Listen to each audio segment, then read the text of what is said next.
આપણી પાસે જે સ્કિલ્ડ ટીમ છે, જેની કેપેસિટી છે, જેનો નીચે સંપર્ક છે, જે જિલ્લા માટે કંઈક સારું કરી શકે છે, એ વ્યક્તિની તાકાત બી ફેલ થઈ જાય છે ત્યારે.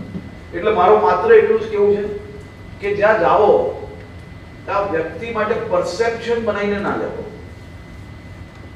તમે નક્કી કરીને ના જાઓ કે આ કંઈ બી કહેશો તો આ ખોટું જશે, આ વ્યક્તિ પોતાના સ્વાર્થ માટે જ કહેતો હશે.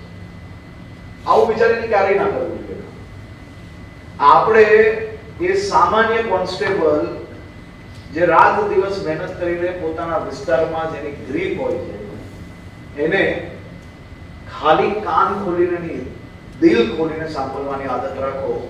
પછી જુઓ કે તમારો અનુભવ અને તમને આખા જિલ્લાની માહિતીઓ કેટલી પ્રાપ્ત થાય.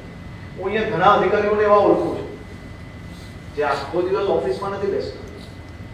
મેં ઘણા લોકોને કીધું છે, એ લોકોને ખબર બી પડી જશે કોને કહું છું. એ આખો દિવસ ઓફિસમાં ના હોય, પરંતુ એમને એમના જિલ્લાઓ માટે કે એમના પોતાના જિલ્લા માટે તમે પૂછો ને તો 5 મિનિટ પહેલા બી ઘટના બની હોય ને તો એને બધી જ માહિતી.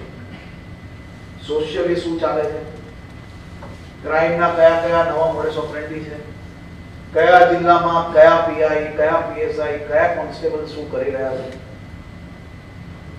એવા જે અધિકારીઓ છે, અને કેટલાય અધિકારી એવા છે મેં જોયા છે કે જે શ્રેષ્ઠ ટીમ લીડર તરીકે કામ કરે છે. જ્યાર તક આપણે સારા ટીમ લીડર ના બનીએ ને ત્યાર તક કોઈ જિલ્લો, કોઈ મહાનગર કઈ ના કરે.